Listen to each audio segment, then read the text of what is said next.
பதவியேற்றுக் கொண்ட நேரம் காலை 10:18 AM.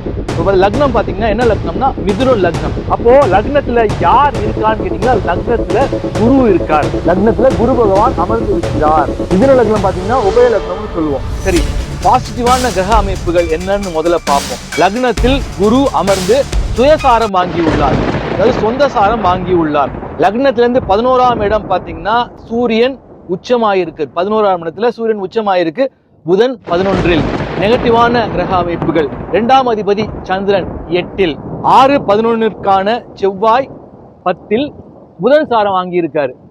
புதன் 11இல் சுக்கிரன் சாரம் வாங்கியிருக்காரு. 9ல ராகு சுயசாரம் வாங்கியிருக்காரு. இந்த மிதுன லக்னத்துக்கு பாதகாதிபதி யாருன்னு பார்த்தா குரு பகவான். அதாவது சரலக்னம், சிரலக்னம், உபயலக்னம் சொல்லுவோம். இப்ப சரலக்னத்துக்கு 11ஆம் இடம் தான் பாதகாதிபதி. இப்போ சிரலக்னத்துக்கு பாத்தீங்கன்னா 9ஆம் இடம் பாதகாதிபதி.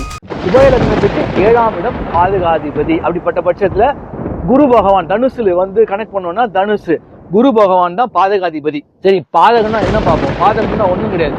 ஒரு வீட்டுல கொலை நடக்குது, அங்கே பாலியல் வன்கொடுமை, கற்பழிப்பு நடக்குதுன்னா எவ்வளவு பாதகமா இருக்குமோ அதுதான் பாதகாதிபதி செய்வார். அப்போ எதிர்காலத்துல இந்த அமர்ந்திருக்கக்கூடிய குரு பகவான் என்ன செய்ய போகிறார்னு பார்க்க போறோம். நாம பொதுவா குரு லக்னத்தில் இருப்பது ஆட்சியை நீட்டிக்கும்.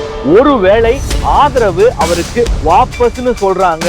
இப்போ வெளியில இருந்து ஆதரவு பாத்தீங்கன்னா சிபிஐ, சிபிஎம், பிசிகா மற்றும் IUML வெளியிலிருந்து ஆதரவு தெரிவிக்கிறார்கள். சுமார் 8 பேர். இப்போ ஒருவேளை அவங்க ஆதரவு தர வாபஸ் பெறாங்க, தர தயங்குறாங்க அப்படின்னா இது பாத்தீங்கன்னா என்ன ஆகும்னா வேறு ஒருவர் ஆதரவு தர தயாராவார்கள்.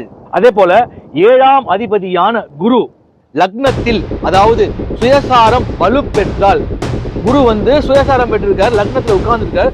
அப்ப என்ன ஆகும் கேட்டீங்கன்னா கூட்டாளி கட்டுப்பாட்டில் இருக்கும் சூழ்நிலை ஏற்படும். அதனால் கூட்டாளி தான் பலமாவார். அவரை பார்த்து எப்போதும் பயப்படும் சூழல் ஏற்படும். அடுத்து